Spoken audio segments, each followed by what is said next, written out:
Ravi de vous retrouver sur Public Sénat. Hier, les sénateurs ont entamé l'examen d'une proposition de loi déposée par le groupe communiste pour la sauvegarde de l'audiovisuel public. En 2009, la publicité a été supprimée après 20 heures sur le service public. Fin 2011, la suppression de la publicité doit être totale.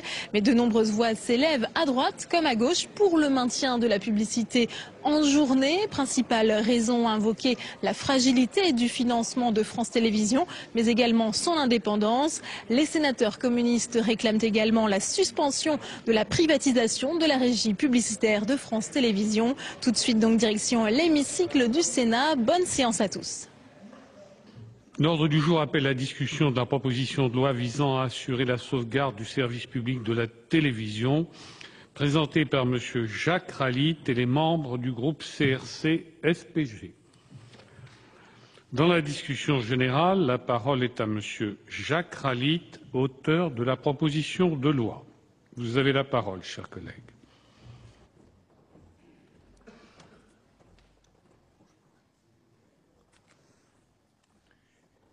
Monsieur le Président, Monsieur le Ministre, mes chers collègues, je commencerai mon intervention par un rappel de mes propos, ici même, le 10 mai dernier.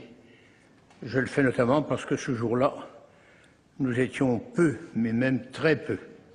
Or, j'aime l'information et la pensée débattue, disputée. Je vous sais en attente d'un diagnostic. Le mien, partagé par nombre de parlementaires de tous bords, dit ceci.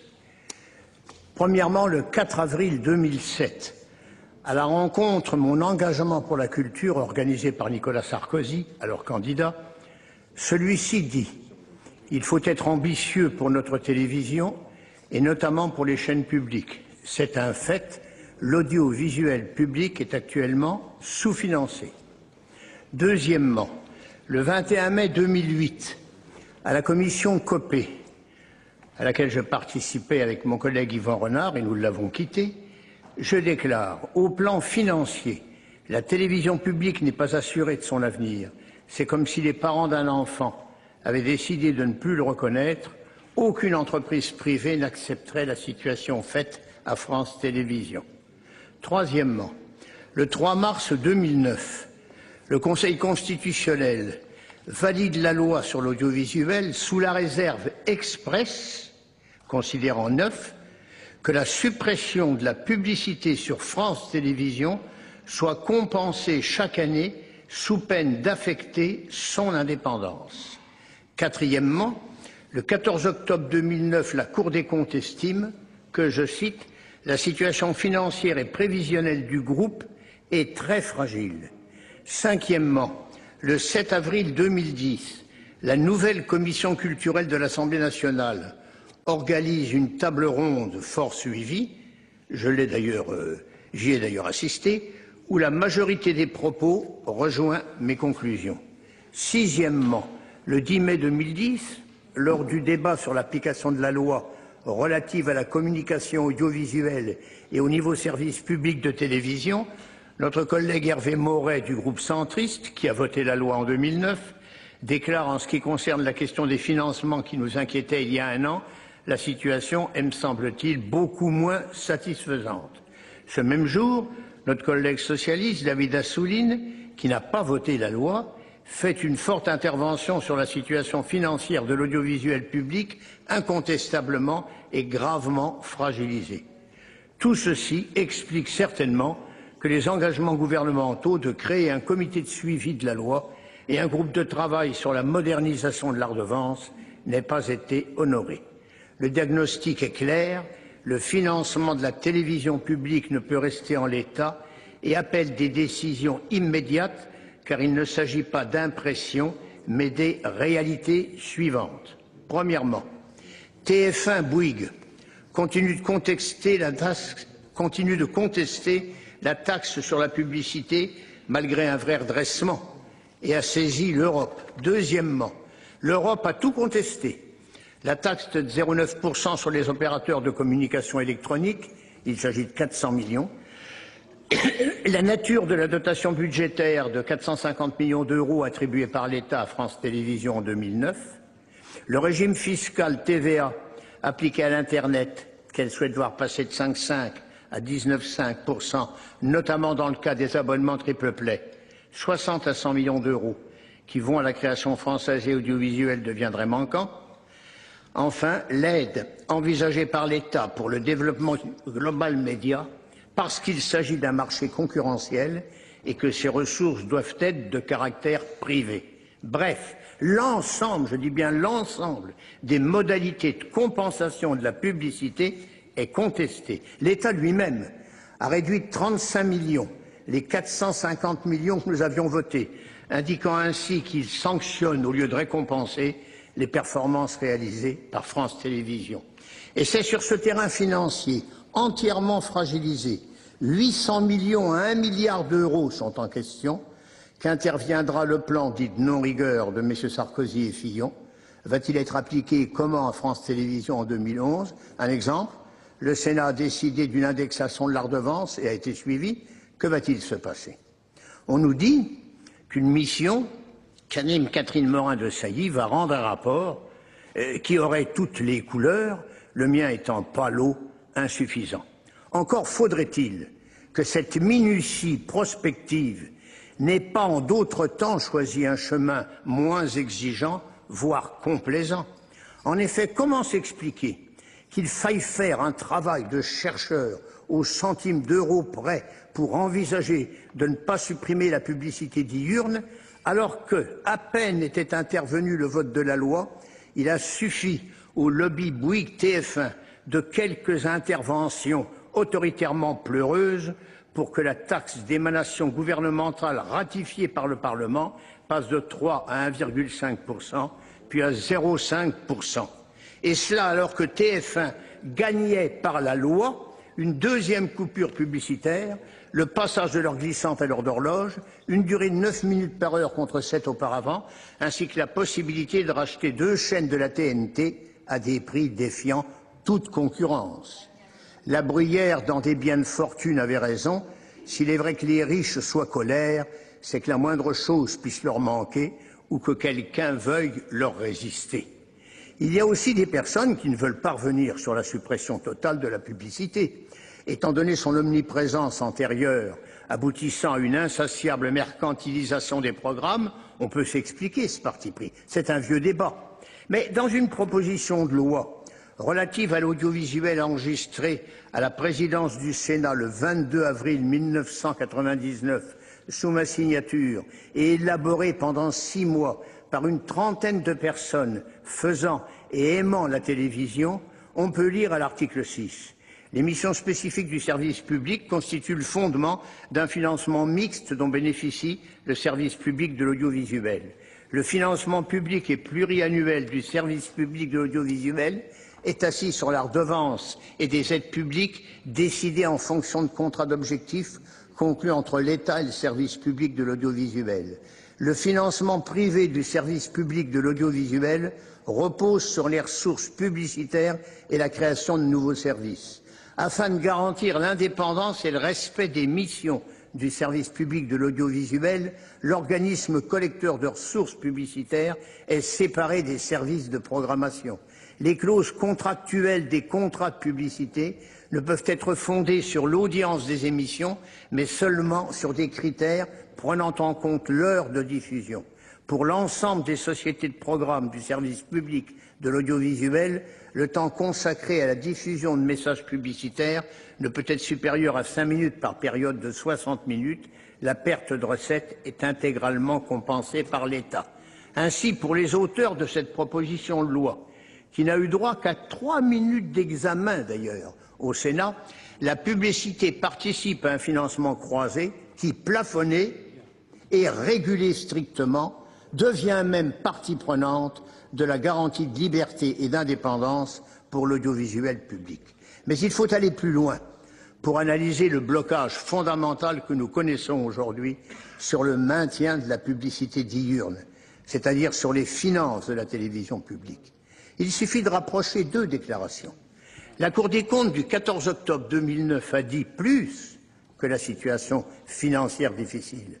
Je cite, « Les questions liées au périmètre du groupe, au nombre des chaînes publiques et au genre qui sont représentés ne sauraient être exclues de l'évaluation de la réforme. » Dans son livre intitulé « Libre », publié en 2001, Nicolas Sarkozy écrivait « La question du périmètre du service public est, elle, bien réelle.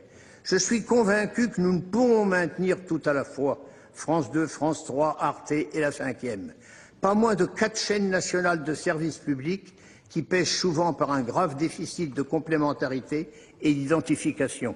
Cette abondance quantitative met en jeu la pérennité du service public car elle se construit au détriment de la qualité, parce que ces chaînes se concurrencent entre elles sur le terrain de l'audience et parce qu'elles s'épuisent à se partager un budget qui n'est forcément pas extensible à l'infini. C'est dans ce contexte que doit être évoquée la question de la privatisation de France 2. On peut lire utilement sur cette problématique le livre blanc de TF1, fin 2007, le rapport de Daniel Giazzi au président de la République, les médias et le numérique, septembre 2008, et le média choc d'Alain Minc en 92, qui, traitant de la régulation audiovisuelle, la qualifie de remède de cheval version droite. À la lecture de ces déclarations néolibérales, on peut légitimement se poser une question. La raide résistance constatée ici et là au maintien de la publicité diurne, donc au déficit programmé, assuré, organisé de la télévision publique, ne cache-t-elle pas une volonté de privatisation d'une partie du secteur sous une forme à débattre et qui pourrait passer par le mot à la mode aujourd'hui de la coopération entre le privé et le public, pendant que se développe une politique de soutien au déploiement de grands groupes audiovisuels privés français promus groupes champions. C'est Jean-Marie Messier qui a montré la voie. Et s'il a échoué dans une quasi-faillite, je rappelle d'ailleurs à la Haute Assemblée l'opposition de la majorité à toute enquête sur le pourquoi de la chute de J6M, entraînant chez Vivendi la cascade de difficultés que l'on a connue, mais surtout se précisait alors la définition aujourd'hui affinée de la politique historique, comme la nomme Nicolas Sarkozy, des champions nationaux, lancés sous le gouvernement Balladur de 1993, à travers la loi Carignon de 1994, que Nicolas Sarkozy mit en œuvre durant une année comme ministre de la Communication. L'universitaire Pierre Musso, grand spécialiste de toutes ces questions, commente « Cela revient à distinguer d'un côté un secteur public géré comme une entreprise, mais connoté par l'emprise politico-étatique, et de l'autre un secteur privé considéré comme un champion partant à la conquête des marchés extérieurs. Le néolibéralisme sarkozien a pour nœud gordien cette nouvelle dialectique de l'État et du marché, un État géré comme une entreprise et des entreprises champions soutenues par l'État néolibéral sur un marché mondialisé. Le philosophe Pierre Legendre a bien raison de dire « La paix gestionnaire est une guerre dans laquelle le droit des affaires est une pointe avancée du management ». Mais je ne résiste pas à illustrer ainsi le compagnonnage État-marché que l'État actuel, Élysée et gouvernement s'évertue à cacher, en faisant du marché un deus ex machina au lieu d'avouer qu'il est quasi membre du gouvernement, lequel travaille pour lui tout en décochant de temps à autre des flèches verbales à son endroit. Je trouve à la limite de l'impudeur la petite phrase gouvernementale rencontrée partout « c'est pas moi, c'est pas nous, c'est le marché ». Je trouve cela insultant pour les citoyens. Par exemple, je connais mon oncle, ma cousine, mon voisin, beaucoup d'entre vous, chers collègues sénateurs. J'ai même bien connu Georges Marchais. Mais je n'ai jamais rencontré le marché qui n'est pas, comme disait Karl Polanyi, dans la grande transformation, un état de nature, mais une pure construction de la société. Et je fais mienne cette remarque de Myriam Revaud-Dallon, ce qui caractérise le néolibéralisme, c'est que l'économie de marché n'est plus un principe de limitation de l'État, mais le principe de régulation interne de bout en bout de son existence et de son action, en sorte que l'État est sous surveillance du marché et non l'inverse. J. Sizem disait adorer cette phrase de René Char. Impose ta chance, serre ton bonheur et va vers ton risque. À te regarder, ils s'habitueront. Non, nous ne nous habituerons jamais. C'est pourquoi nous demandons un vote. Oui, un vote, et pas une esquive. Un renvoi en commission sur le maintien de la publicité diurne et sur 5 autres objectifs garantissant au niveau nécessaire les financements du service public et son indépendance. D'ailleurs, quand je dis son indépendance, je viens de voir ce matin, dans la correspondance que nous recevons les uns et les autres, que l'ancienne directrice de cabinet de M. Sarkozy vient d'être nommée PDG d'une société dont l'essentiel de l'activité est les marques et la production audiovisuelle. Donc l'indépendance n'est pas un mot coquin, c'est un mot réel, n'est-ce pas, hein? Mais, comment dirais-je, étant donné la gravité de la situation, le maintien de la publicité en journée ne saurait à lui seul garantir un service public de l'audiovisuel digne de ce nom. Aussi est-il indispensable de solliciter d'autres leviers de financement. Cela implique d'agir sur la contribution à l'audiovisuel public en rétablissant l'assujettissement des résidences secondaires à cette contribution. C'est l'article 5 de notre projet, mais le Sénat s'était prononcé dans ce sens, vous vous en rappelez. En outre, notre démarche de sauvegarde du service public de la télévision ne saurait faire l'impasse sur la participation des chaînes de télévision privées, dont le taux de taxation des revenus publicitaires serait porté à 5%, article 6. Tout cela implique bien sûr la suspension immédiate de la privatisation de la régie publicitaire, article 3, que le conseil d'administration de France Télévisions a majoritairement, écoutant ce qu'a dit le Conseil constitutionnel, parlementaires y compris, dont sénateurs, déjà reporté.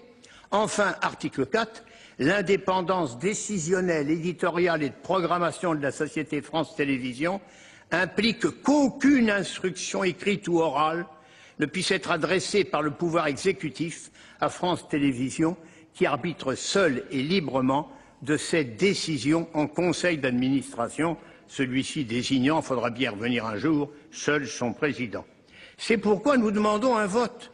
Oui, un vote osant une télévision publique dont le sens profond est de se libérer des seules règles d'un jeu qui ne serait qu'économiquement profitable et socialement tolérable, qui se nourrit de valeurs à l'heure exacte de la conscience, qui ne laisse aucun problème sur la touche, qui va au-devant des désirs et plaisirs, des savoirs et vouloirs des citoyens et des créateurs. Elle veut que la pensée et l'imaginaire ne restent pas à quai, mais gagnent la haute mer, là où le vent est favorable à l'aventure humaine, dont la télévision est partie prenante, dès qu'elle n'a pas l'imprudence ou l'impudence de mépriser les rêves, qu'elle choisit autre chose que la morale du présent asservissante de l'énergie d'avenir, qu'elle refuse d'ignorer que la pensée avant d'être œuvre est trajet et que l'universel c'est le local sans les murs. Nous voulons contribuer à donner un départ nouveau pour la télévision, à l'image de ce qu'Arthur Rimbaud disait « J'ai tendu des cordes de clocher à clocher, des guirlandes de fenêtre à fenêtre, des chaînes d'or, d'étoile à étoile, et je danse. »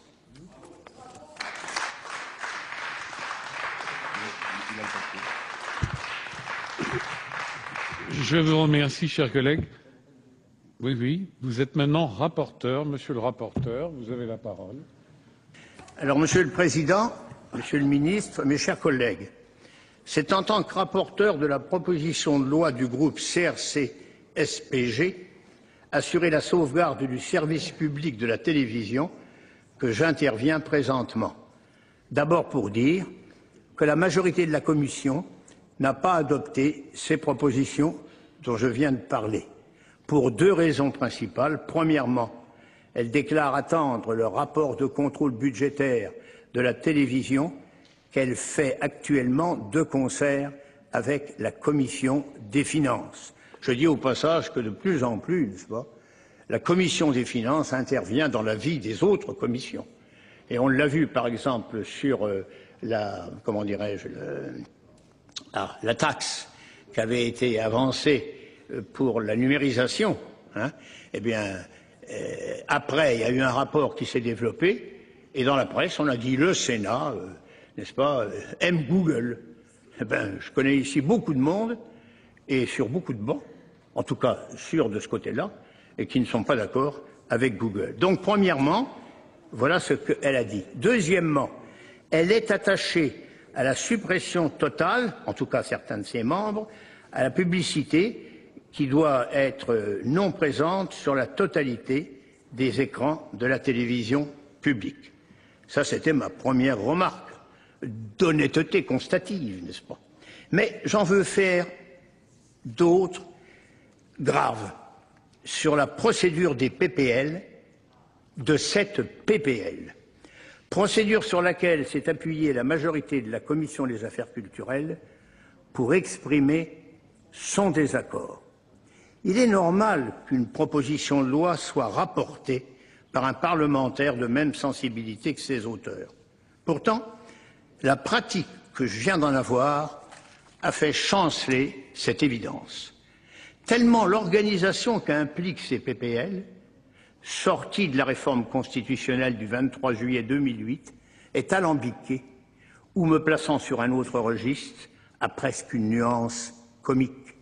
Je me souviens, vous aussi sans doute, quand Roger Carucci, alors ministre des Relations avec le Parlement, nous vantait le bouger constitutionnel. Il l'a dit des fois, c'est une révolution, répétait-il, en refroidissant le mot.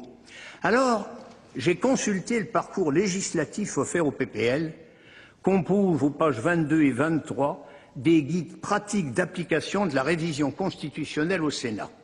Sous l'intitulé « Les nouvelles compétences de la conférence des présidents », j'ai lu ceci. Les groupes de l'opposition et les groupes minoritaires peuvent demander, c'est un droit de tirage, l'inscription d'un texte dans le cadre du jour de séance qui leur est réservé, une fois par mois, et selon les modalités fixées par la conférence des présidents. Ainsi que l'ont rappelé les présidents de séance les 26 mars et 30 avril 2009, conformément à un accord conclu entre les présidents de groupe et de commission et acté par la conférence des présidents, les propositions de loi ou de résolution inscrites à l'ordre du jour réservé sont discutées sur la base du texte initial, sauf souhait contraire du groupe politique intéressé. Par ailleurs, c'est la troisième remarque sur cette question, je cite toujours, même en cas de désaccord de la Commission sur l'ensemble de la proposition de loi ou de résolution, celle-ci doit être examinée par le CA en séance publique, article par article, sans qu'une question préalable ou une exception d'irrecevabilité puisse être déposée. Eh bien, aujourd'hui, le renvoi en commission, c'est la question préalable. C'est ce droit de tirage que le groupe CRCSPG applique aujourd'hui scrupuleusement. Or, la commission a décidé, tout en marquant, je le vois, une certaine sympathie pour une partie de mon propos, qu'il y avait lieu à un renvoi en commission. Autrement dit, après un débat court, il n'y aura pas de vote, c'est-à-dire pas d'acte, alors que tout y appelle, urgemment, comme je l'ai démontré dans mon intervention de présentation de la PPL. Devant cette situation pour moi imprévisible, j'ai interrogé alentour, et d'abord mon collègue Thierry Foucault, qui vient de présenter une PPL sur le bouclier fiscal. Lui a eu débat, comme il vient d'avoir un, mais surtout vote, grâce, a déclaré le président Arthuis, à la courtoisie sénatoriale. Tiens, ma PPL est privée de porte de sortie, tandis que celle de Thierry Foucault en bénéficie. Nous ne sommes pas divisés, bien évidemment, lui et moi. Et puis, discutant avec ma collègue Isabelle Pasquet, qui était intervenue sur la PPL relative aux assistants maternels le 14 janvier 2010, du groupe centriste, en tant que groupe minoritaire, elle m'informe qu'elle avait souhaité faire un renvoi en commission, mais y avait renoncé parce que lui avait-on fait comprendre ce n'était pas l'usage et ce n'était pas conforme aux accords passés collectivement entre présidents de groupe et de commission actés par la conférence des présidents, ce qui rejetait, sans le dire, le renvoi en commission. Je me suis trouvé alors comme un skieur au fond du puits. Qu'avait bien ma PPL pour ne mériter ni courtoisie sénatoriale, ni bénéfice du consensus d'usage? Était-elle Un coup de pioche, un moteur à explosion. J'ai donné ma langue au chat. Et on a répondu aux membres de la commission des affaires culturelles que je suis depuis 15 ans, que premièrement, le renvoi en commission n'était pas interdit, par écrit. Deuxièmement, il y aurait vote plus tard, un jour, peut-être seulement, quand la mission de contrôle budgétaire commune aux deux commissions des affaires culturelles et des finances aurait achevé son étude de la question. En fait, dans la déclaration de la conférence des présidents relative au PPL, il y a un non-dit consensuel dont le résultat peut être, l'expérience est là, la dilution de l'opposition, l'effacement de ses effets d'intervention, sans que soit exercée la moindre contrainte. Le texte de cet alinéa a été trop comprimé, au point qu'il peut n'en sortir qu'un sage alignement. Eh bien, je ne me suis pas aligné et j'ai refusé de présenter le renvoi en commission, c'est-à-dire que je n'ai pas accepté de dire une chose et son contraire, d'autant que le 26 mars 2009, dans le compte-rendu intégral, on peut lire à propos de la première application de la journée mensuelle réservée aux groupes de l'opposition et aux groupes minoritaires, je cite, « Les présidents de groupes et de commissions se sont accordés au sein de la conférence des présidents pour ne pas adopter de conclusions négatives qui couperaient court à la discussion des articles. » Je remercie le président Legendre de s'être substitué à moi quand il s'agira de présenter le renvoi en commission. C'est une question d'honnêteté, hein, de lui et de moi. Hein. Je le dis comme je le pense et je le dis très fort, il faut ajouter au texte de la conférence des présidents qu'il ne peut y avoir de renvoi en commission. C'est précisément le sens du courrier qu'a adressé la présidente de notre groupe, Nicole Morveau-Cohen-Seat, au président Larcher, qui lui a notamment répondu le 18 mai, je cite sa dernière phrase, non pas qu'elle soit la conclusion de l'intégralité du courrier, mais sa dernière phrase. La question de principe mise en évidence par votre courrier est à mes yeux du plus grand intérêt.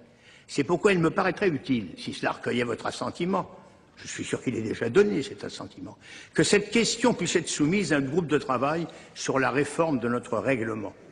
Plus généralement, de quoi a-t-on eu peur quand le vote a été mis de côté à la commission des affaires culturelles? Je n'arrive pas à partager ce refus de vote, qui aboutit dans les faits à dire que la question ne sera pas posée aujourd'hui. Je trouve que c'est une restauration du fait majoritaire dans une démarche censée définir les droits de l'opposition parlementaire. J'ai dit censé et non censure.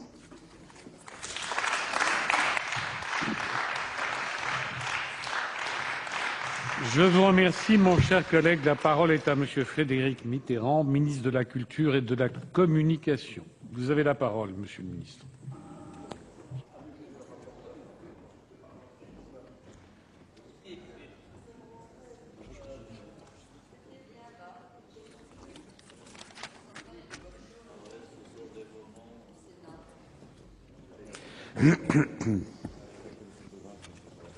Monsieur le Président de la Commission de la Culture, de l'Éducation et de la Communication du Sénat, Monsieur Jacques Legendre, Monsieur le rapporteur, Monsieur Jack Khalid, Mesdames et Messieurs les sénateurs. Et là, oui. La réforme de l'audiovisuel public, lancée par Monsieur le Président de la République, est à mes yeux essentielle. Et son enjeu va bien au-delà de la seule sauvegarde de notre audiovisuel public. Car la loi du 5 mars 2009 permet non seulement sa pérennisation, mais également son renouveau et même sa refondation. À l'initiative de la Haute Assemblée, nous avons, il y a 10 jours, esquissé ici même un premier bilan de la mise en œuvre de cette loi. Et je voudrais, pour commencer, vous en restituer les principales conclusions que j'en tire. Je note tout d'abord que la suppression de la publicité en soirée a libéré le service public de la contrainte de l'audience commerciale. Cette suppression était nécessaire à l'approfondissement du virage éditorial engagé par les dirigeants de France Télévisions, que je tiens à saluer de nouveau. Virage éditorial qui était d'ailleurs en gésine en quelque sorte, comme l'avait rappelé David Assouline, Monsieur le sénateur David Assouline. La télévision publique renoue ainsi avec une exigence culturelle qui correspond à sa vocation première. Et nous ne pouvons tous que nous féliciter de voir, par exemple, en mars dernier, les fausses confidences de Marivaux dans l'excellente mise en scène du Théâtre de la Commune d'Aubervilliers, présentée en première partie de soirée sur France 2 et réunir ainsi près de 2 millions de téléspectateurs. Car si les perspectives de recettes publicitaires pesaient encore sur leur choix de programmation, les dirigeants de France Télévisions auraient-ils véritablement la liberté de renouveler ce type d'expérience, sachant que 2 millions de téléspectateurs représentent seulement, si j'ose dire, 9,6 parts d'audience contre les 15,8 que France 2 atteint en moyenne ce mois-là. Ainsi, la notion perverse et la tyrannie d'audimat ne sont plus la même contrainte qu'autrefois.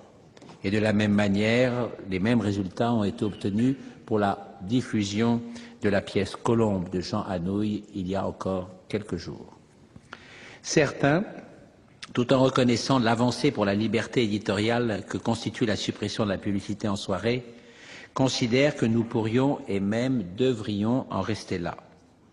Je pense au contraire que l'idée de libérer totalement la télévision publique de la contrainte de l'audience commerciale est toujours la bonne, notamment sur le créneau stratégique du début de soirée entre 18h et 20h. Par ailleurs, je rappelle que la suppression de la publicité est largement reconnue par le public des téléspectateurs et en ce sens, il me semble que France Télévisions a très bien réussi à marquer sa différence par rapport à la télévision privée et qu'il y a là un encouragement à continuer résolument dans cette direction. Je voudrais également revenir sur un sujet que je sais un peu sensible, mais qui, à mes yeux, n'a rien d'un tabou. C'est celui des éditeurs privés de télévision et notamment des nouvelles chaînes de la TNT.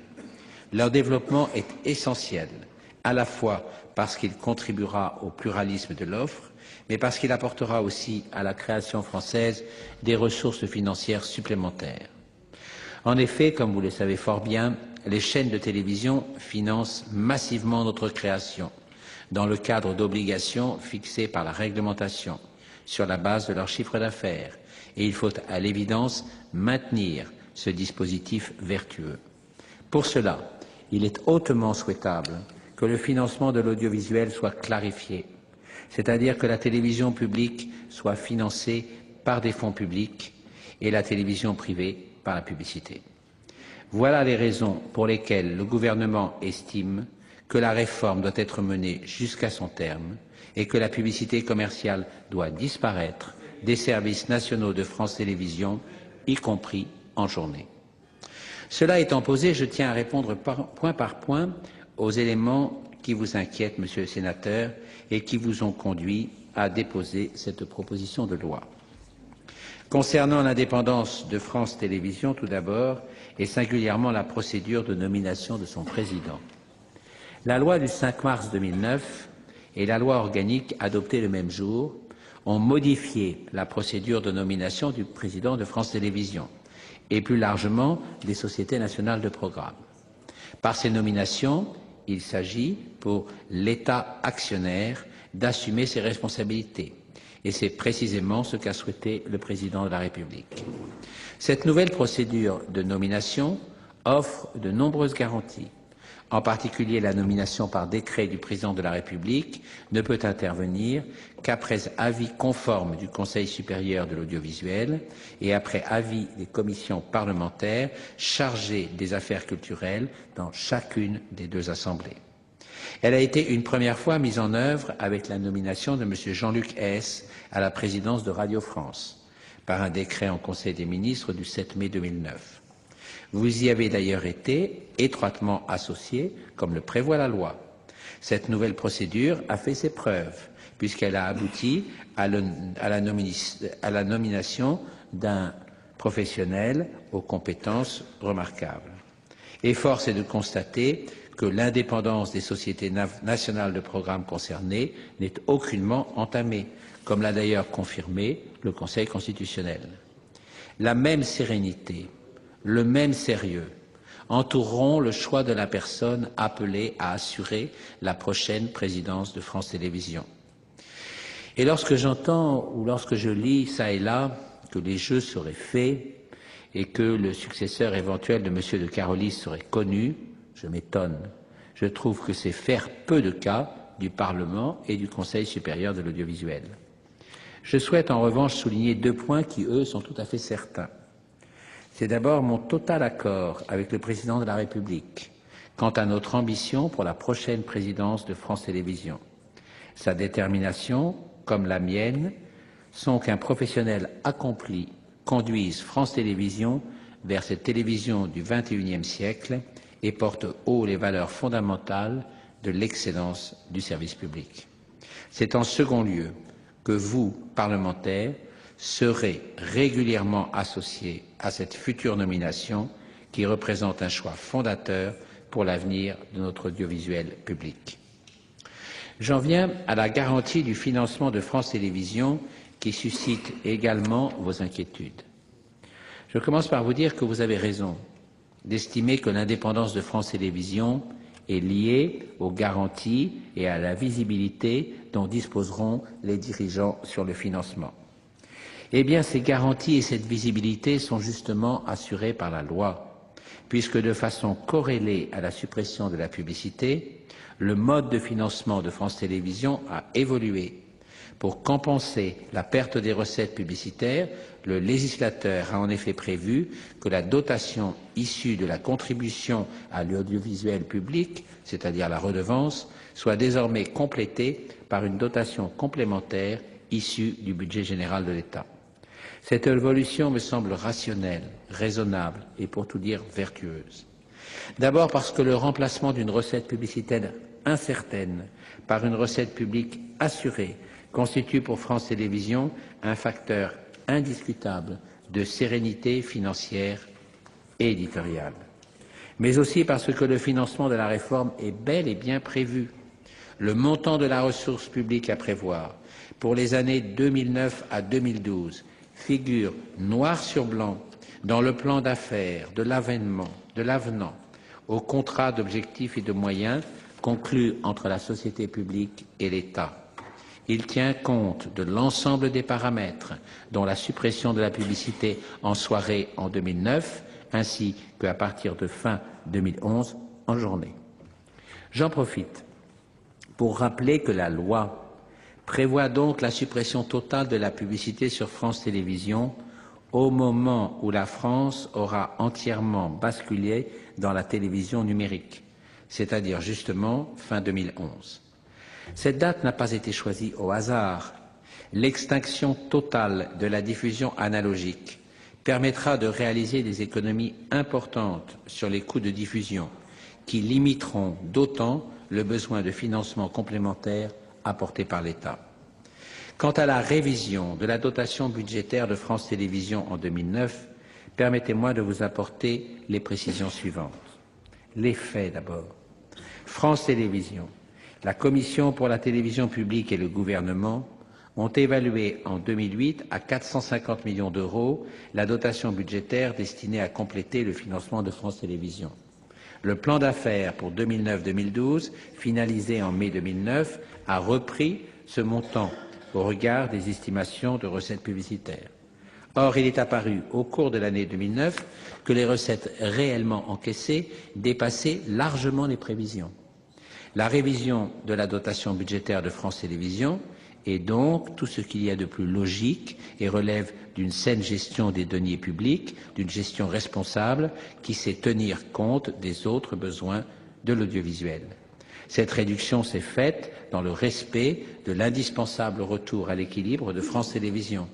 La société a ainsi terminé l'année 2009 avec un résultat positif, alors que ce retour à l'équilibre opérationnel n'était initialement prévu que d'ici 2011.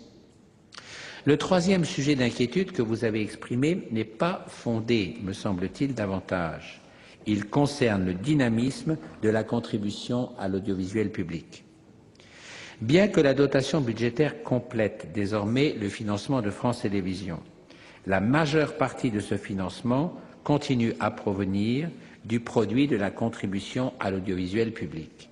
C'est pourquoi je partage pleinement l'attention que vous lui portez et je me félicite d'ailleurs du travail de la mission lancée par le Sénat sur l'adéquation du financement de France Télévisions à ses moyens.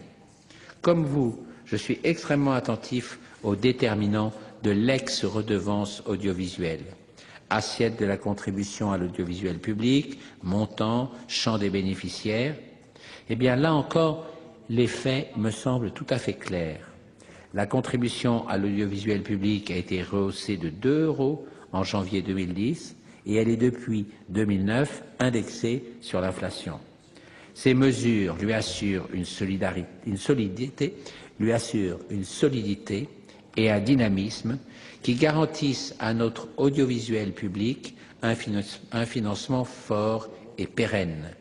Les recettes globales du compte de concours financiers, alimenté par la contribution à l'audiovisuel public, ont progressé de plus 3,7% entre 2008 et 2009 et devraient connaître une nouvelle progression de plus 4,3% en 2010 et de plus 3% les 3 années suivantes. Un philosophe disait que le mouvement se prouve en marchant. Je vous ai à la fois montré le mouvement, la progression des ressources de l'audiovisuel public, et je vous en ai, je crois, indiqué les raisons claires et distinctes. Tous ces éléments sont, je pense, de nature à vous rassurer quant au dynamisme actuel et à venir de ces ressources. Vous vous souciez enfin des taxes créées par la loi du 5 mars 2009. Le premier élément que je veux vous indiquer d'emblée, c'est qu'il n'y a pas de lien d'affectation entre le financement budgétaire de France Télévisions et lesdites taxes, puisque le financement de France Télévisions, sur lequel se concentre à juste titre notre attention aujourd'hui, n'est pas soumis à leur évolution. J'en profiterai néanmoins pour souligner 2 points qui me semblent importants concernant ces 2 taxes.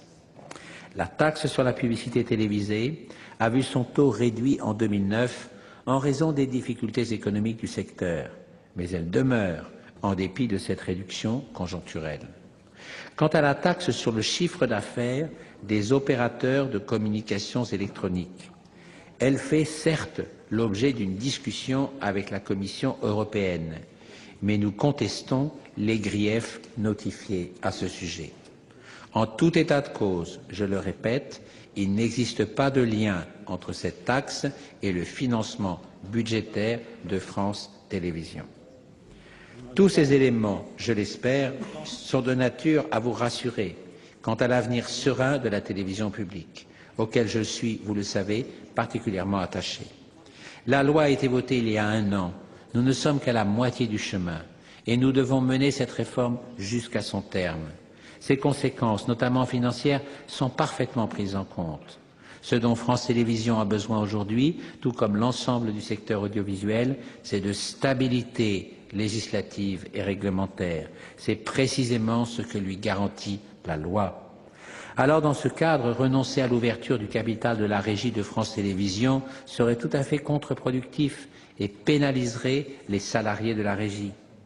Car ne rien faire pour France Télévisions Publicité, ce serait laisser dépérir un outil industriel performant et mettre dans une situation délicate des équipes solides et compétentes. Seul le développement de l'activité de la régie est à même de limiter les effets d'une douloureuse restructuration.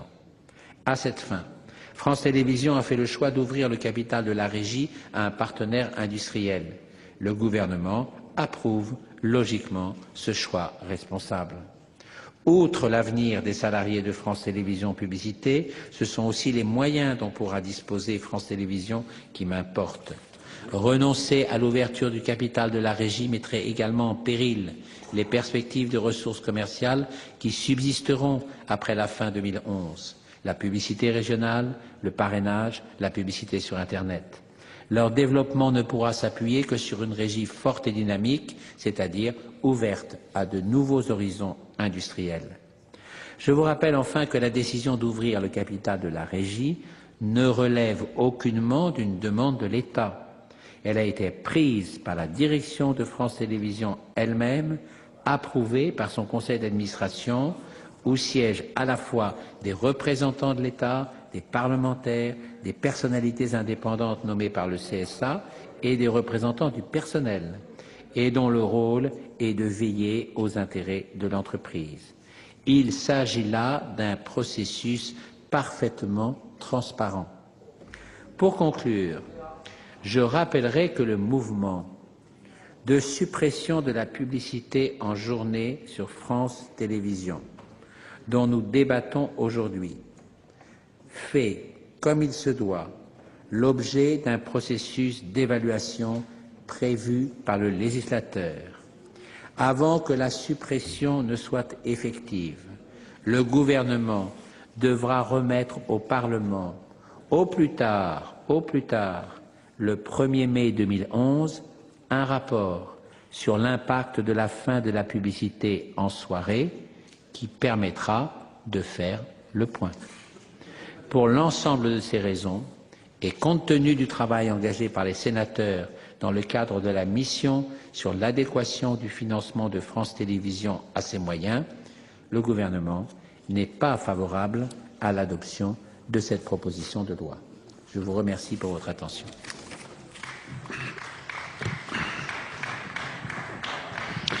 Je vous remercie, Monsieur le ministre. Dans la suite de la discussion générale, la parole est à Madame Catherine Morin-Desailly.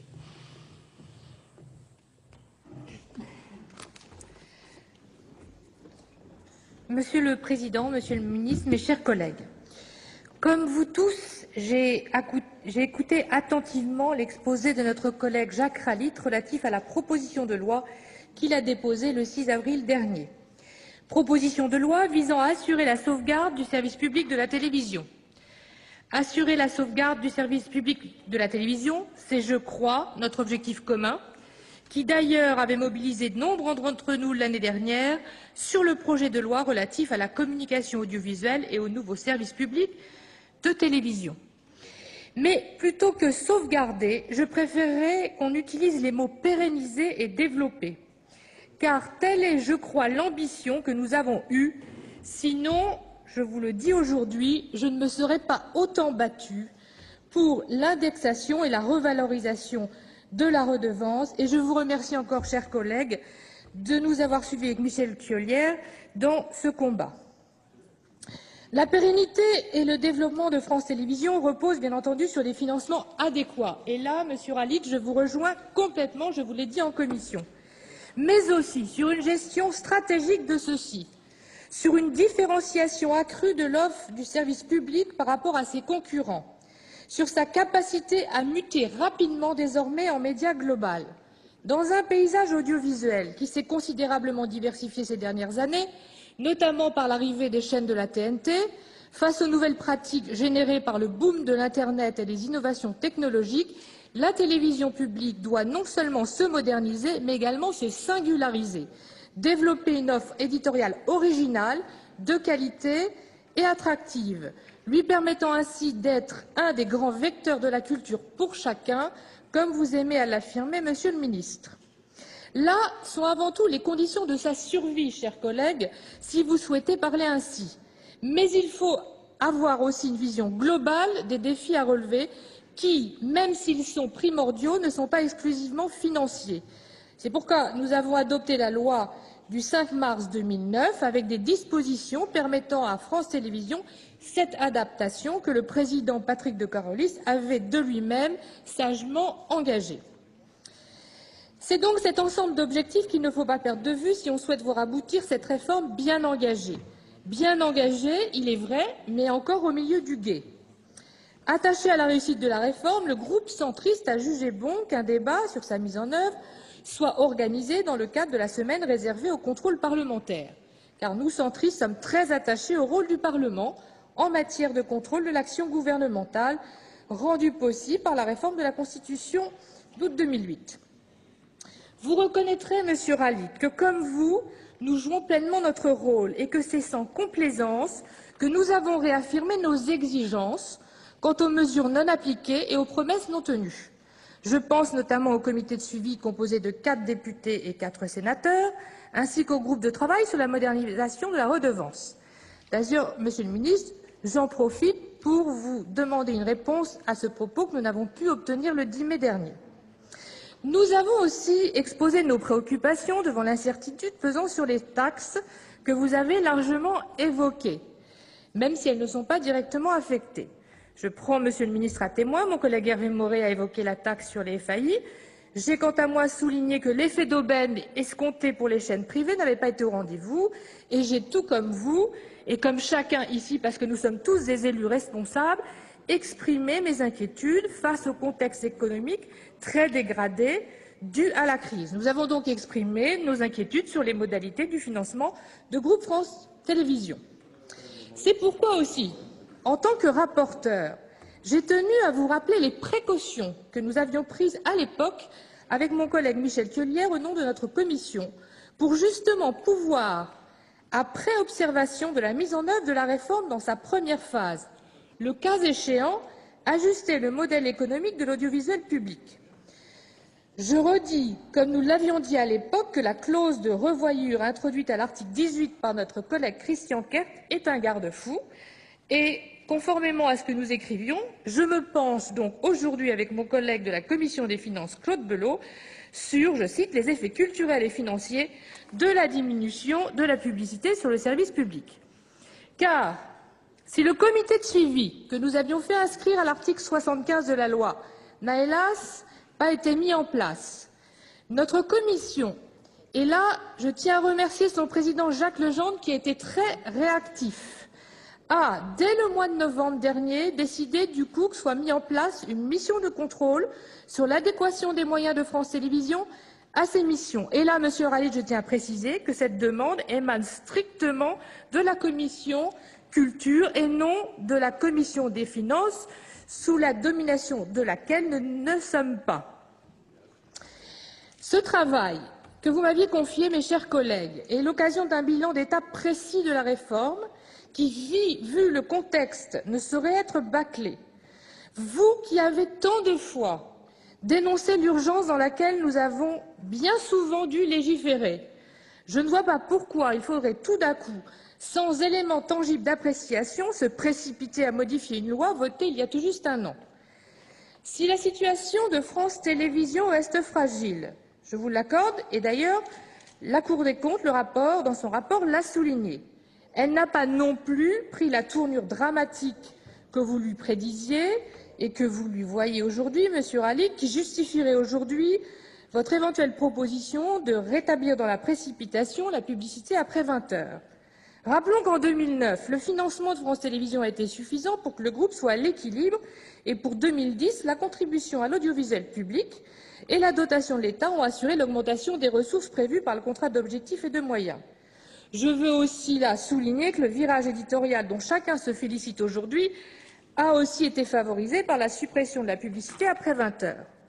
Pour autant, c'est vrai, il ne faut pas être dans l'autosatisfaction, il faut rester prudent et il faut étudier avec davantage de précision la situation financière de France Télévisions pour accompagner jusqu'au bout deux chantiers majeurs de la réforme qui, en définitive, conditionnent tout le reste, c'est l'entreprise commune et le média global.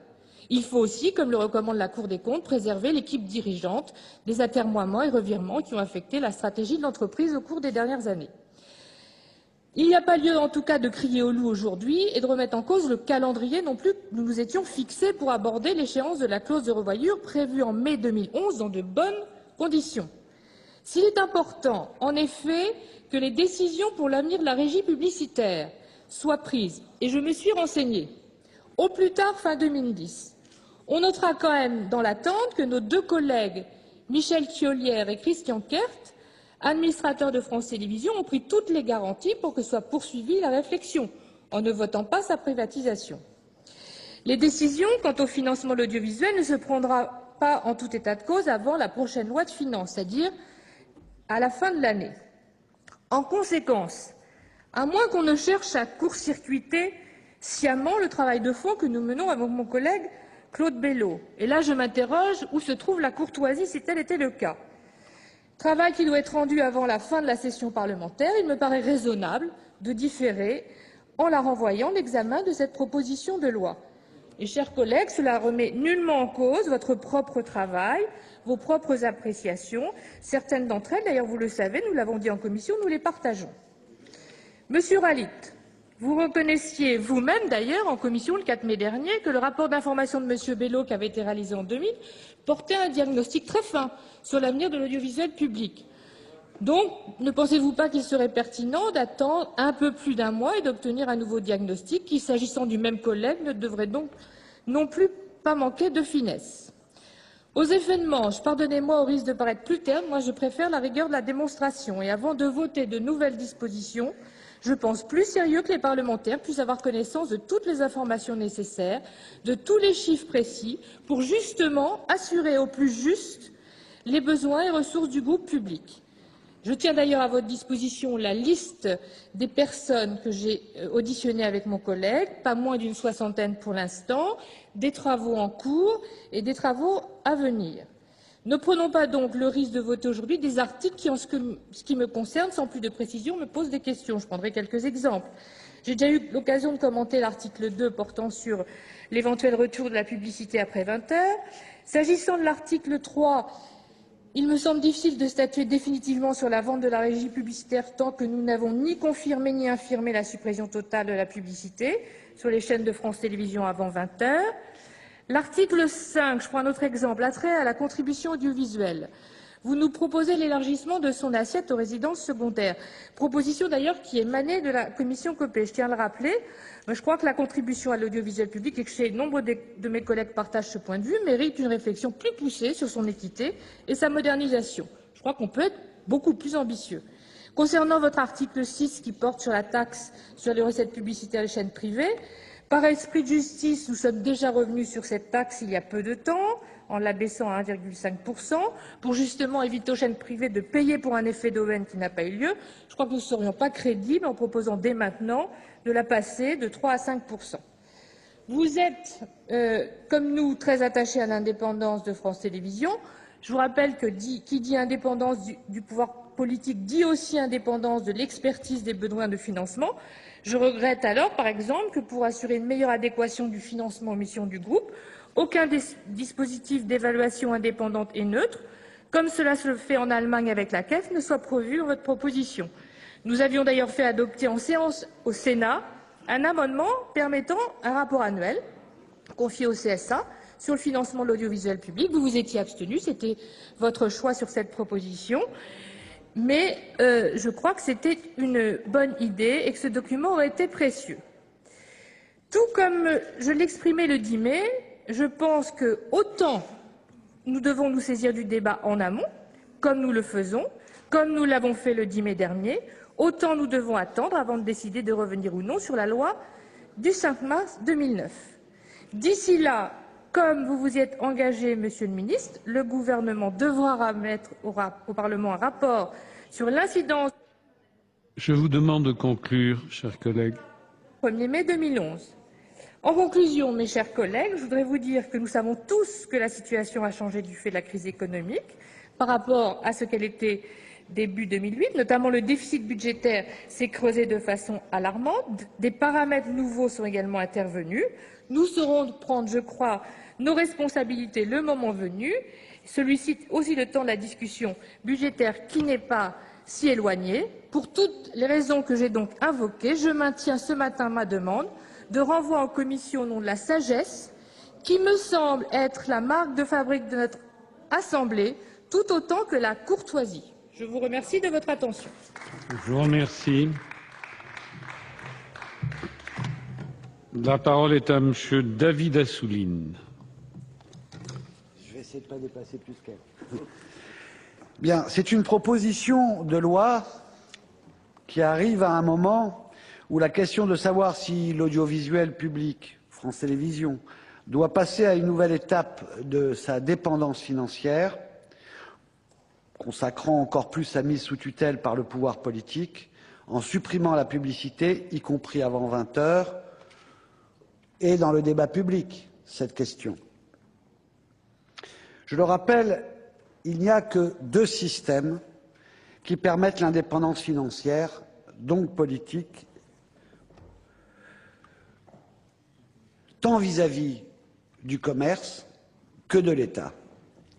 Le premier système, c'est un système d'audiovisuel entièrement financé par la redevance. L'UMP ne l'a jamais voulu, ça a été discuté dans la commission Copé.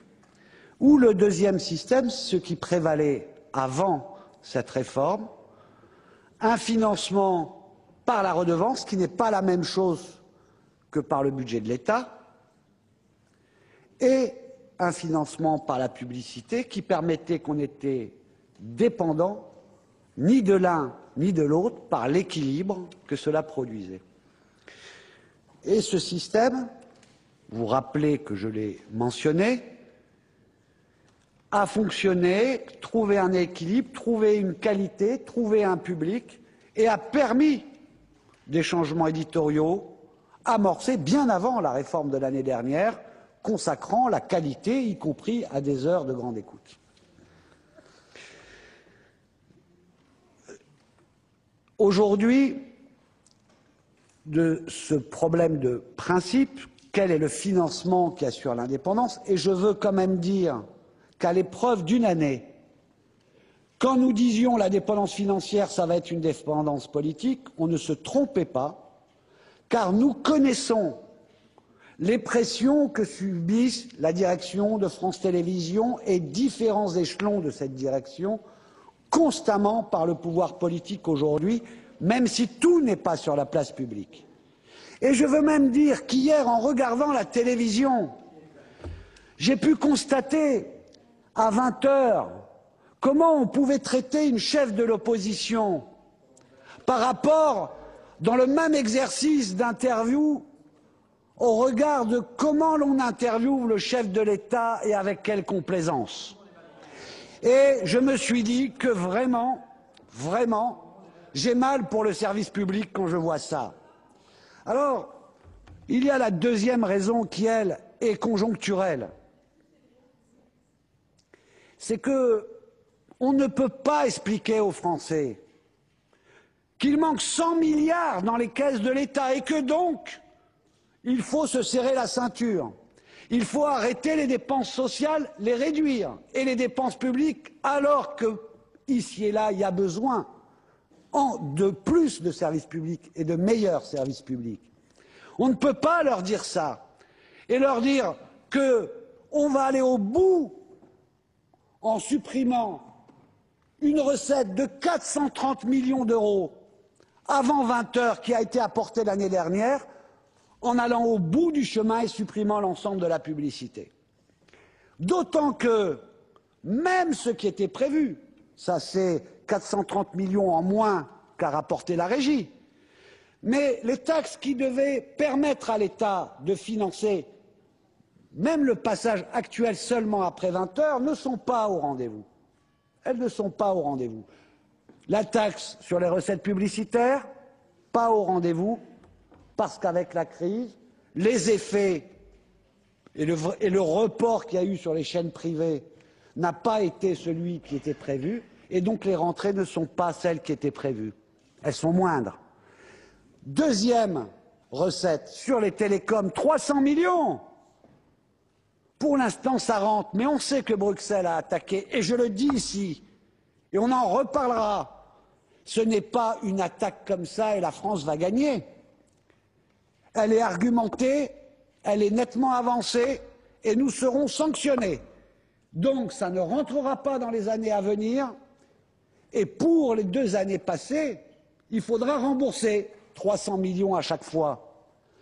Donc, vous voyez le tableau quand même, qu'on soit pas d'accord avec nous sur le principe, en général. Mais là, dans la conjoncture, il n'y a pas les rentrées d'argent prévues.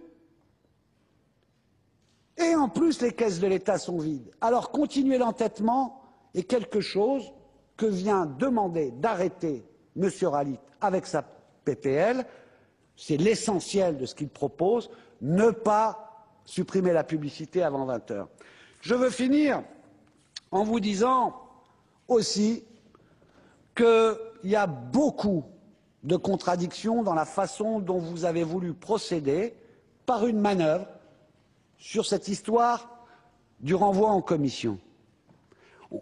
M. Rallit a bien développé en quoi ce n'est pas démocratique et c'est une manœuvre qui consacre le fait majoritaire et qui n'est pas du tout la tradition de nos mœurs au Sénat sur des questions de ce type.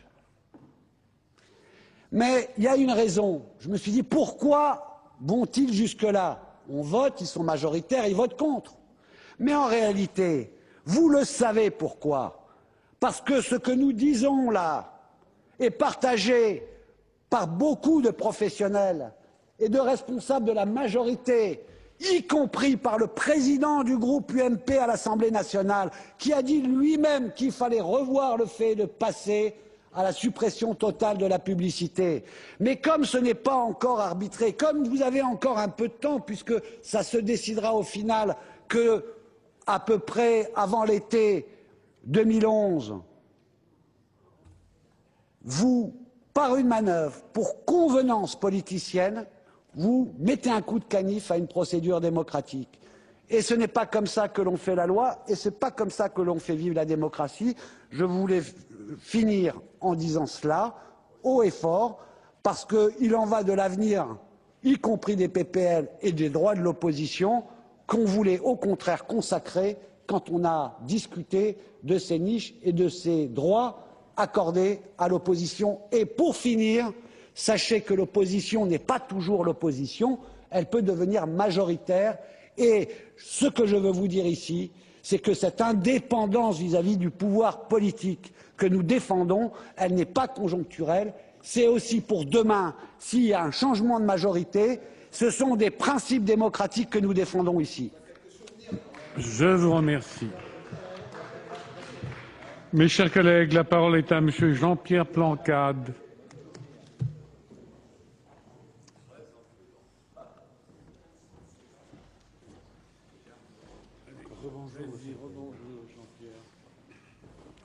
Monsieur le Président, Monsieur le Ministre, mes chers collègues, la proposition de loi que nous examinons ce matin a le mérite de soulever un véritable problème, celui de la pérennité du financement de France Télévisions.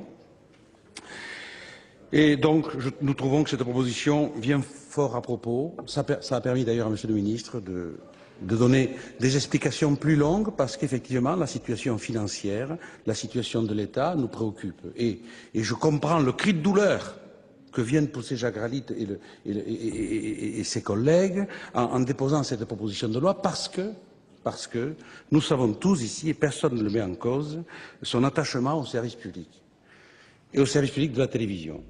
Mais quand je lis les propositions qui sont faites, j'ai une image qui me vient à la tête, j'ai l'impression d'avoir une référence historique. Je ne sais pas si vous vous souvenez de Eustache de Saint-Pierre. Eustache de Saint-Pierre, vous savez, c'était le chef des bourgeois de Calais, qui, dans un acte et un geste héroïque, est arrivé en chemise, la corde au cou, avec 5 autres de ses compatriotes, pour leur « nous vous donnons notre vie, mais sauvez la vie des habitants de Calais ». Et aujourd'hui, dans cette même démarche héroïque intellectuelle, quand on connaît l'origine de la proposition de loi, on nous dit, pour sauver le service public, eh bien, on va reprendre la manne financière des entreprises privées. Voilà. Voilà. Et je dis qu'en même temps, c'est un grand cri de couleur et je comprends que c'est un acte héroïque et une grande souffrance, intellectuellement parlant. Mais moi, je reste, et au RDSE, nous restons sur un principe simple, qui est une activité privée, des fonds privés, une activité publique, des fonds publics. Voilà. Alors, on est inquiet, Monsieur le Ministre. C'est vrai qu'on est inquiet, 450 millions, on a été ramené à 415. Si le financement, l'absence de publicité nous propose 800 millions, donc on se dit, où va-t-on trouver cet argent? Voilà. Et cette inquiétude est tout à fait légitime. Je vais passer sur tout mon texte, mais il y a une solution. Il n'y en a pas 50. Parce que créer l'indépendance financière, elle passe par un seul acte qui s'appelle la redevance télévisuelle. Voilà. Parce que quand on me dit on va mettre la publicité comme ça, ça assurera l'indépendance financière. Non, ça n'assure rien du tout. Ça continue à confirmer le diktat de la publicité sur l'entreprise publique. Et alors, je me suis livré à un petit calcul. Aujourd'hui, La redevance télévisuelle, c'est 10 € par mois. Ce sont, mesdames et messieurs, 10 € par mois. Pour assurer le financement total, sans subvention publique, sans subvention privée, parce que la publicité, au fond, on peut l'assimiler à une subvention privée, vous savez combien ça coûterait tous les mois? 3 € de plus. 3 € de plus. Et nous avons tout ce débat pour 3 € de plus. Et quand Mme Morin-Desailly, avec M. Belot, vont nous rendre un rapport qui sera excellent, parce que nous en connaissons les auteurs. Rapport, je le rappelle, qui a été demandé par l'ensemble de la Commission. Voilà. Donc, mais ça ne changera rien, Catherine. Ça ne changera rien parce qu'au bout du bout, on va trouver des chemins de traverse pour financer. 3 € par mois, c'est le prix du courage politique des parlementaires. L'aurez-vous ou vous ne l'aurez pas? Jusqu'à présent, nous ne l'avons pas eu et je m'associe à ça. J'ai été un de ceux qui ont soutenu la progression, voilà, mais il faut aller jusqu'au bout de l'acte. Le bout de l'acte et le bout de l'indépendance, c'est 3 € de plus par mois pour chaque foyer fiscal, sachant que 25% en sont exonérés.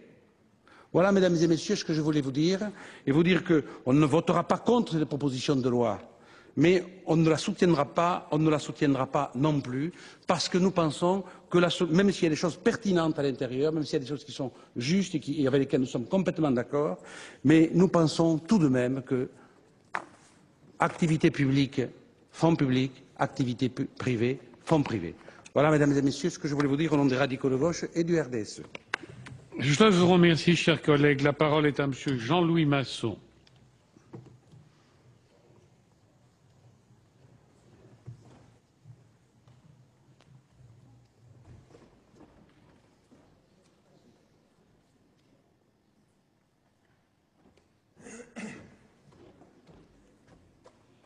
Oui, Monsieur le Président, Monsieur le Ministre, chers collègues.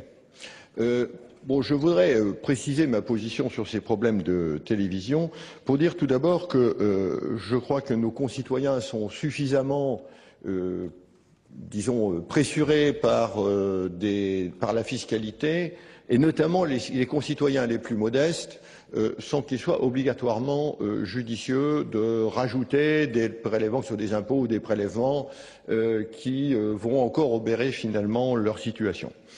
La deuxième remarque que je voudrais faire, c'est que bien évidemment, disons, il faut assurer, il faut garantir l'indépendance et la liberté totale de la télévision en général, de l'information télévisée en général, et en particulier de la télévision publique. Et sur ce point, je ne suis pas totalement persuadé qu'il n'y ait pas, je dirais, des influences qui peuvent exister. Enfin, ça, je pense que c'est propre de tous les gouvernements, mais le gouvernement actuel n'est certainement pas exempt de toute pression en la matière. Et la troisième remarque, c'est pour dire aussi que la télévision, la télévision, qu'elle soit publique ou privée, connaît des dérives financières extraordinaires. C'est-à-dire qu'on assiste à des sommes engagées qui sont absolument colossales. Les chaînes de télévision, qu'elles soient publiques ou privées, paient des sommes colossales à Endemol ou à d'autres pour faire des émissions qui sont à ras des pâquerettes et même parfois en dessous des pâquerettes. Donc c'est, à mon avis, je crois que ce qu'il faut voir dans cette affaire-là, c'est que si on ne veut pas relever, et moi je ne le souhaite pas, si on ne veut pas relever la redevance, il faut garantir des ressources à Antenne 2. Et moi je pense que si l'on supprime une partie de la publicité, et pour ma part, j'étais contre la suppression de la publicité sur Antenne 2, enfin sur France 2, parce que je pense que les finalités n'étaient pas obligatoirement de supprimer la télévision, enfin la publicité sur Antenne 2, c'était plus pour permettre à certaines chaînes amies du pouvoir de récupérer des parts de publicité. Donc je pense, pour ma part, que si l'on veut garantir des ressources aux chaînes publiques, il faut augmenter les prélèvements sur les chaînes privées. Et je le dis avec d'autant plus de conviction que quand on voit les sommes qui sont brassées, gaspillées pour ne rien faire, pour faire des émissions archi nulles, simplement pour enrichir des promoteurs tels qu'Endemol ou payer à prix d'or des des intervenants, des journalistes de TF1, du 20h de TF1 ou d'autres choses, eh bien, il n'y a qu'à un peu moins les payer, il n'y a qu'à payer un peu moins des bols et on trouvera les moyens de financer la télévision publique. Donc, ma position est très claire. Je suis hostile au relèvement de la redevance et je suis partisan, si on ne rétablit pas la publicité sur les chaînes publiques, de prélèvements beaucoup plus importants sur TF1 et sur un certain nombre d'autres chaînes privées qui ont des chiffres d'affaires absolument fabuleux et qui peuvent très bien supporter un prélèvement supplémentaire. La parole est à Madame Colette Mélot.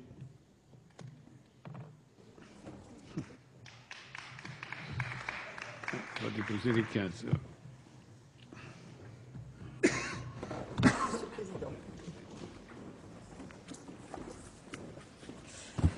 Monsieur le Président, Monsieur le Ministre, mes chers collègues, la proposition de loi qui est aujourd'hui soumise à notre examen souligne l'intérêt profond que nous avons tous pour l'enjeu majeur que constitue l'avenir de l'audiovisuel public et plus particulièrement pour les ressources nécessaires aux missions de service public télévisuel.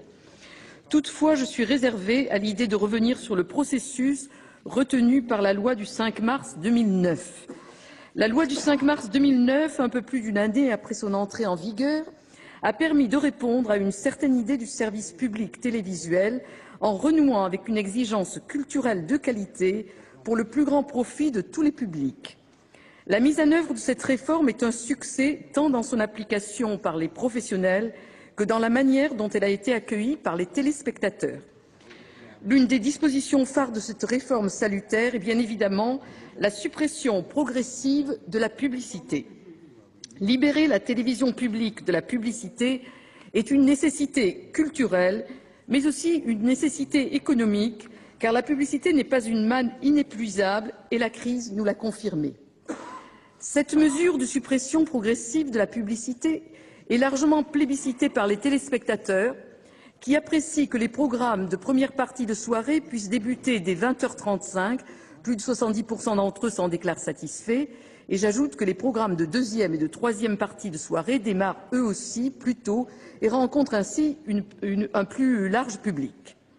La loi du 5 mars 2009 prévoit que la suppression totale de la publicité en journée sur France Télévisions interviendra au moment où la France aura entièrement basculé dans la diffusion numérique, c'est-à-dire à la fin de 2011. Ce basculement permettra de réaliser des économies importantes sur les coûts de diffusion qui limiteront d'autant le besoin de financement complémentaire apporté par l'État. Pour compenser la suppression de la publicité, la loi a introduit plusieurs dispositions financières, notamment l'indexation sur l'inflation de la redevance qui présente l'avantage d'être la seule ressource réellement pérenne. Je rappelle que la Commission de la culture a depuis longtemps engagé une réflexion sur la revalorisation de la redevance, dont le montant était gelé depuis 2001. Ce montant reste par ailleurs inférieur à la moyenne constatée dans d'autres pays d'Europe. Une augmentation de la redevance pourrait être le moyen d'accompagner le passage à la suppression totale de la publicité. Certes, Monsieur le Ministre, le débat ouvert en 2008 sur la contribution à l'audiovisuel public, alors dénommée redevance audiovisuelle, ne se pose plus dans les mêmes termes aujourd'hui, puisque des changements importants ont eu lieu. Le montant de la contribution a été indexé sur l'inflation à compter de 2009 et porté à 120 € en 2010, soit 2 € supplémentaires. En outre, le programme qui finance le passage à la télévision tout numérique ne fait plus partie des bénéficiaires de la contribution à l'audiovisuel public. Nous pourrions réfléchir en ce qui concerne l'assiette de cette taxe et à son éventuel élargissement aux nouveaux modes de réception de la télévision. Je rappelle d'autre part que lors de l'examen du texte, la Commission de la culture avait proposé d'étendre la redevance aux ordinateurs, puisque les habitudes des téléspectateurs ont changé. Je crois qu'effectivement, il faudra tenir compte un jour des nouveaux moyens de consommation de l'offre audiovisuelle. Peut-être serait-il également souhaitable d'assujettir à la redevance les propriétaires de résidences secondaires. Ce sont des pistes à étudier pour garantir l'évolution des ressources de France Télévisions. Enfin, pour terminer le panorama des ressources dont le service public dispose, il faut citer la subvention spécifique et nouvelle du budget de l'État, inscrite chaque année dans le projet de loi de finances. Comme vous l'avez démontré, Monsieur le Ministre, le remplacement d'une recette publicitaire incertaine par une recette publique assurée constitue évidemment un facteur de sérénité financière et éditoriale pour France Télévisions. Le montant de la ressource publique à prévoir pour les années 2009 à 2012 figure dans l'avenant au contrat d'objectifs et de moyens conclu entre la société et l'État. Il tient compte de l'ensemble des paramètres, dont la suppression de la publicité en soirée en 2009 et à la fin de 2011 en journée. À l'extinction de l'analogique prévue fin 2011 et avec la suppression de la publicité en journée, la part des ressources publiques devrait représenter plus de 95% des ressources du groupe. Il faut rappeler que nous sommes dans un moment technologique particulier, celui de la révolution du numérique, de l'usage d'Internet, de la généralisation de la TNT gratuite, qui permet à chaque Français de recevoir plus de 20 chaînes. Elle oblige le service public à se réinventer. Pour les années à venir, nous devons donc être vigilants sur la question de son financement, nécessaire pour faire de France Télévisions un média global capable de réunir tous les publics sur tous les supports de diffusion. La loi a créé les conditions de cette transformation, en organisant le groupe à une entreprise unique, en créant le maximum de synergie par la mutualisation des moyens. Cette simplification et cette rationalisation des structures sont le gage d'une plus grande efficacité du groupe et d'une force accrue sur le marché. Je voudrais maintenant évoquer l'actualité et l'idée qui circule actuellement de ne pas réaliser la prochaine étape prévue par la loi. La suppression totale de la publicité sur France Télévisions, qui signifierait pourtant la suppression totale de la dépendance aux ressources publicitaires. Je suis assez surprise que la question soit posée, alors que cette décision a été prise à l'issue d'une longue réflexion. Compte tenu de l'incertitude substantielle entourant le maintien ou non de la publicité avant 20 heures, je regrette mais approuve la définition du conseil d'administration de France Télévisions de suspendre les négociations engagées pour céder sa régie publicitaire France Télévisions Publicité. À ce jour, je suis pour ma part favorable à la suppression totale de la publicité sur la télévision publique. Il me semble nécessaire de pouvoir la distinguer des chaînes commerciales et lui donner ce que j'appellerais une couleur, montrer sa valeur particulière et son apport pédagogique et culturel. La question me semble surtout prématurée. Une seule année s'est écoulée, la crise économique s'est invitée au moment où la réforme était votée et nous ne disposons pas d'un bilan très précis. Certes, la loi a prévu qu'un comité de suivi ferait un point d'étape régulier de l'application de la loi et qu'un groupe de travail sur la redevance audiovisuelle serait constitué. Mais la mise en place de ce dispositif a pris du retard et les études nous manquent. J'ajouterai que le groupe France Télévisions a été à l'équilibre en 2009 et la dotation 2010 respecte le contrat d'objectifs et de moyens. Dans leur rapport établi il y a quelques mois, mes collègues Michel Thiollière et Catherine Morin-Desailly estimaient qu'à court terme, avec l'arrivée du média global ayant vocation à réunir tous les publics, il faudrait faire face à des coûts qui ne faisaient l'objet d'aucune évaluation sérieuse. Ils avaient donc proposé, dans un amendement qui fut voté par le Sénat, un audit annuel par le CSA sur le financement de l'audiovisuel public. La disposition a disparu en CMP et c'est regrettable, car le document aurait été précieux. Notre Haute Assemblée a pour sa part créé une mission d'information sur le financement de France Télévisions, commune à la Commission des finances et à la Commission de la culture, de l'éducation et de la communication. Elle a pour le moment procédé à une trentaine d'auditions et devrait publier ses conclusions au début de l'été. Comme Catherine Morin-Desailly l'a précisé, il me semble opportun d'attendre les conclusions de cette mission avant d'ouvrir un débat sur les suites de la réforme. Par conséquent, le groupe UMP est favorable à l'adoption d'une motion de renvoi en commission afin que nous examinions ce sujet d'importance en disposant d'éléments supplémentaires, dans une démarche rigoureuse et dans un esprit de coopération entre les groupes politiques. Pour conclure, je souhaiterais réaffirmer ma confiance dans notre service public pour mettre à la portée du plus grand nombre l'information, la culture et la création. Avec la réforme, nous avons donné à France Télévisions la possibilité d'une programmation plus audacieuse et je pense que nous lui avons permis d'affirmer son identité dans un secteur audiovisuel en pleine mutation. Merci. Je vous remercie, ma chère collègue. Mes chers collègues, suite aux décisions et à la décision prise hier soir en conférence des présidents, je vous informe que je suspendrai la séance avant 13 heures, à 13 heures précises. D'ailleurs, nous avons une séance de questions d'actualité à 15 heures précises également. Mais j'observe la décision de la conférence des présidents.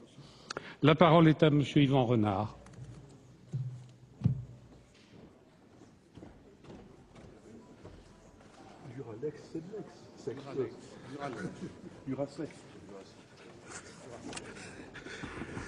Monsieur le Président, Monsieur le Ministre, mes chers collègues, contrairement à ce qui s'est dit ici il y a 10 jours et encore ce matin, il y a véritablement urgence à adopter de véritables dispositions relatives à la télévision publique.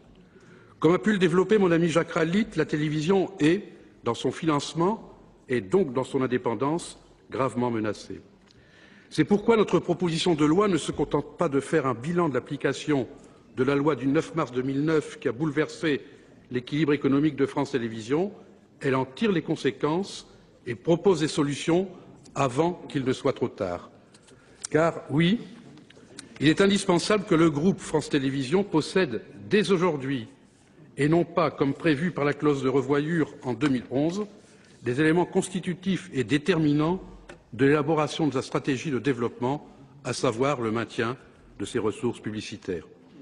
La télévision publique de demain se construit aujourd'hui en fonction du projet et de la visibilité que nous lui donnons en déterminant par les textes que nous votons les financements nécessaires et adéquats. Nous avons véritablement le devoir et la responsabilité de décider sans tarder pour qu'un véritable service public télévisuel digne de ce nom puisse encore et pour longtemps trouver sa place dans la société française. Pour cela, afin de sortir France Télévisions des ornières dans lesquelles la loi du mars 2009 l'a embourbée, nous proposons aujourd'hui un plan de sauvetage en 6 mesures, détaillé dans les 6 articles de notre loi que Jacques a rappelé tout à l'heure. Une de nos propositions consiste à maintenir la publicité en journée sur France Télévisions, même après 2011. Une publicité naturellement sévèrement encadrée. Et vous aurez remarqué comme moi que, loin d'être partisane, cette proposition transcende actuellement les appartenances politiques et pour cause. Elle est, combinée au financement par la redevance télévisuelle et par les dotations de l'État, la seule à assurer les moyens nécessaires à la sauvegarde de France Télévisions. Et elle permet au débat de sortir de sa béatitude conflictuelle. J'en profite ici pour affirmer, même si cela va de soi, que nous ne sommes évidemment pas en tant que tels des défenseurs de la publicité, des intérêts privés, des marchands du temple. Nous sommes les défenseurs d'une télévision publique indépendante qui dispose de financements nécessaires à son développement, à l'accomplissement de ses missions propres et au maintien de programmes de qualité. Et cette télévision-là ne saurait actuellement exister sans les revenus liés aux ressources publicitaires. À défaut d'une redevance à la hauteur, on ne le répétera jamais assez. Ces revenus sont d'autant plus indispensables qu'en période de crise et de déficits étatiques colossaux, le gouvernement vient d'annoncer un plan d'austérité sans précédent qui vient s'ajouter à la désormais fameuse et sinistre révision générale des dépenses publiques dont la culture, comme d'autres secteurs de la vie sociale, font les frais, particulièrement par la suppression du nombre d'emplois, aggravant les inégalités sociales d'une société où le tout des uns est fait du rien des autres. Dès lors, comment croire que l'État aura les moyens, pour ne pas dire la volonté, de compenser cette diminution de ressources qui ne ferait s'aggraver avec la suppression totale de la publicité en 2011. C'est la fin de cette séance. Si vous souhaitez la revoir, notre site internet publicsénat.fr. À suivre le journal de 18 h présenté ce soir par Caroline Delage. Bonne soirée à tous sur Public Sénat.